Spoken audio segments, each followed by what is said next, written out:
Justice Schilling. You may be seated. Today we are discussing the province of BC versus Mr. Wolf. The court is now in session. The Honorable Judge Schilling proceeding. Is the prosecution ready? Yes, Your Honor. Is the defense ready? Yes, Your Honor. The Crown may proceed with their opening statement. Ladies and gentlemen of the jury, I am Crown Prosecutor Theo Exelinas. The wolf sitting before you is guilty.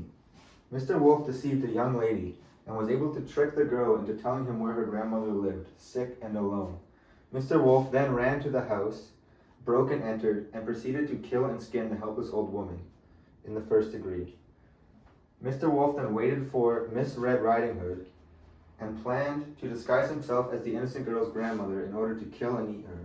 Luckily, before he could eat the girl, he was intervened by a mushroom picker who witnessed the murder occur with his own two eyes. In this trial, I will call two witnesses, as well as video evidence and DNA evidence, which will leave you without a doubt that Mr. Wolf is guilty of all charges. The Crown witness may make his way to the stand. Repeat after me. I swear, I swear, by God, that I will tell the truth, I will tell the truth, the whole truth, the whole truth, and nothing but the truth, and nothing but the truth, so help me God. so help me God. You may sit back down. Mr. Seiden, to the best of your ability, explain what you witnessed on the morning of the 23rd. My morning started off as per usual. Orange juice, apple slices. I was exploring a new part of the forest that I had never been in before, in search of rare mushrooms. And I saw a log cabin in the distance. I decided to venture closer as I thought I was the only one who lived in And when it. you got closer to the cabin, what did you see? Oh, it was a great, big, beautiful log cabin. Grand arches, intricate window designs. And I saw this wolf. Just before he went in, he stopped and he glanced through the window. And then he entered and he devoured the old woman. I see. What did the wolf appear to be doing when he was about to break into the home? Oh, I don't really know. But it's all of it is on episode 253 of my mushroom picking vlog. Your Honor, I would like to present video evidence to the court. What's going on, guys? Welcome back to the mushroom picking vlog. This is episode 253. You already know. You know what we got right here. Some little mushies on deck. You already know. I just want to show you guys down here a little bit. Oh, what is that?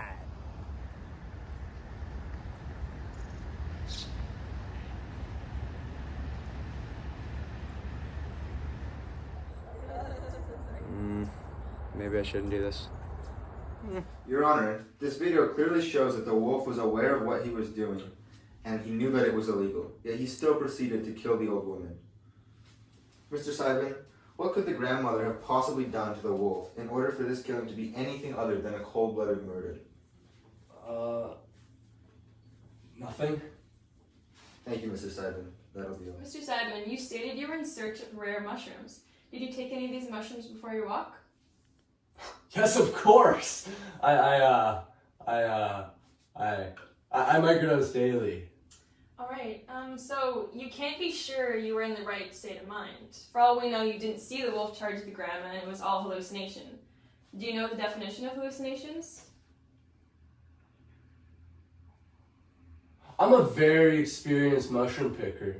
I've been doing it for years and years and years and years and years. Well, According to the Oxford Dictionary, the definition of hallucinations is an experience involving the apparent perception of something not present. Mr. Seidman, were you or were you not hallucinating when you allegedly witnessed the murder? Considering I couldn't tell if that beautiful cabin was a figment of my imagination or not. I think I was stripping balls. Your Honor, based on the responses of this Crown witness, he is not credible and obviously wasn't in the right state of mind. Thank you, Mr. Seidman. No further questions. Mr. Seidman? One.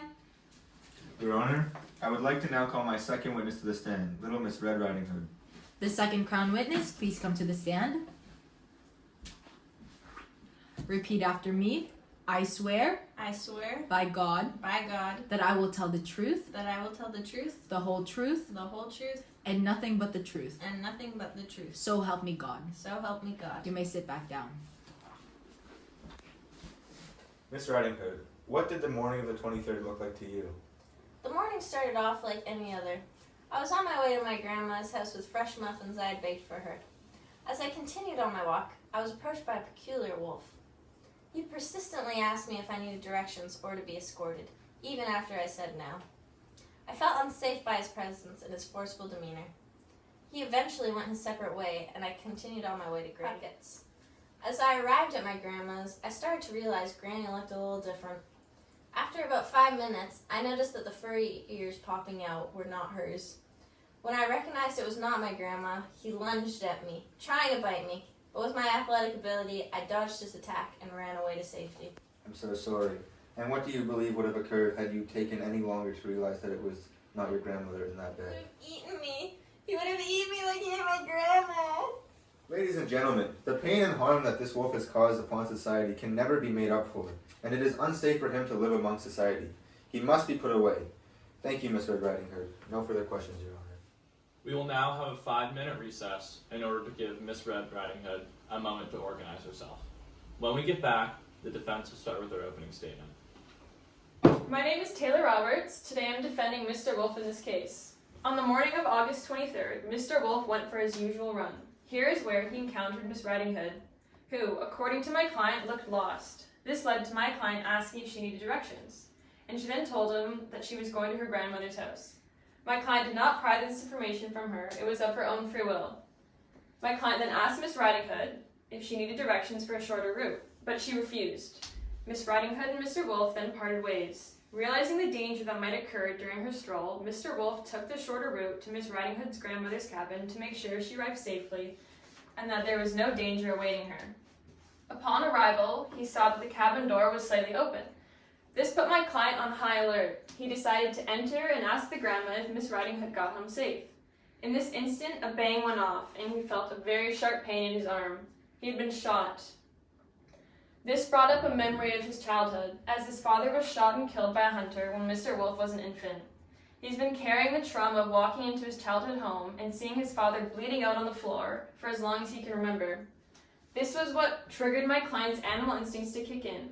When he was brought back to reality, he feared for what he'd done. The only rational decision he thought of was how he could protect Miss Riding Hood from the shock she was about to face when she arrived. The only way to do so was pretending to be her Grandma Puckett. Your Honor, my client acted out of care towards Miss Red Riding Hood. He wanted to protect her and make sure she didn't witness the same horror he had endured at such a young age. The defense witness may make his way to the stand. Mr. Wolf, repeat after me.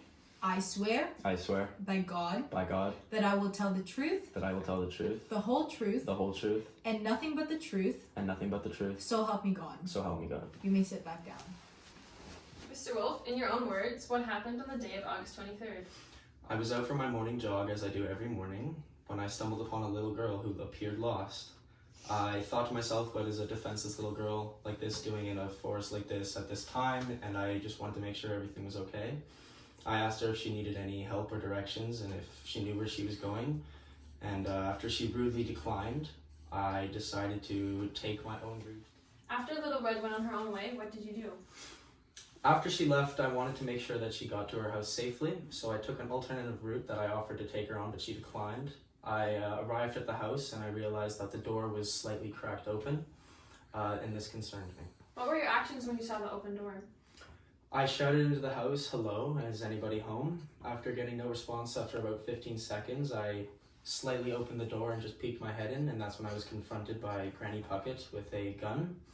I was shot in the arm, and as I went down, I had an inner feeling and a flashback to whenever my father was taken from me by a hunter. It's alright, Mr. Wolf, take a moment. I'm sorry. It's just a very touching moment for me. After I gathered myself, I was just thinking about the innocence of Little Red, and I disguised myself as her grandma to save her from the horror that I had to experience as a child. So how do you describe your actions in helping Miss Riding Hood? I thought I was doing something honorable. No further questions. I'd like to present my first piece of evidence. These were the bullet casings found on the crime scene. Mr. Wolf, assuming you are telling the truth about being shot, even though you don't have any visible injuries, you never would have been shot in the first place had you not broken into the home of a sick old woman without her permission, correct? Well, I don't know. Answer the question. Correct. That will be all, Your Honor. Thank you. Ladies and gentlemen, an innocent woman has been killed, and we must bring the culprit to justice. The evidence provided to you today clearly demonstrates that Mr. Wolf did in fact kill Miss Red Riding Hood's grandmother. The video evidence shows that Mr. Wolf knew exactly what he was doing and the severity and damage of his act. He himself admitted that if he had not broken the law, he would have never been in the position to feel the need to kill the grandmother. And as seen in the video evidence, he was planning on eating the woman before he even entered the house. The argument that he had to kill anybody is completely ridiculous and is an embarrassment to the justice system. A woman's life is gone and her family's lives have been changed forever. Justice must be brought, if not for the safety of society, for the family of the victim. I rest my case.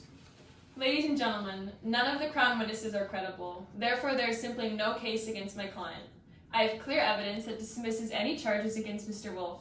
As stated, he acted out of care and worrisome towards Miss Riding Hood. If not having suffered a dramatic childhood loss, he would not have been in this situation.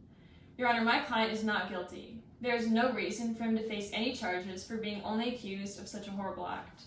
Miss Riding Hood is overreacting, and for all we know, she could have killed her own grandmother. Therefore, I conclude that my client is not guilty of the charges accused.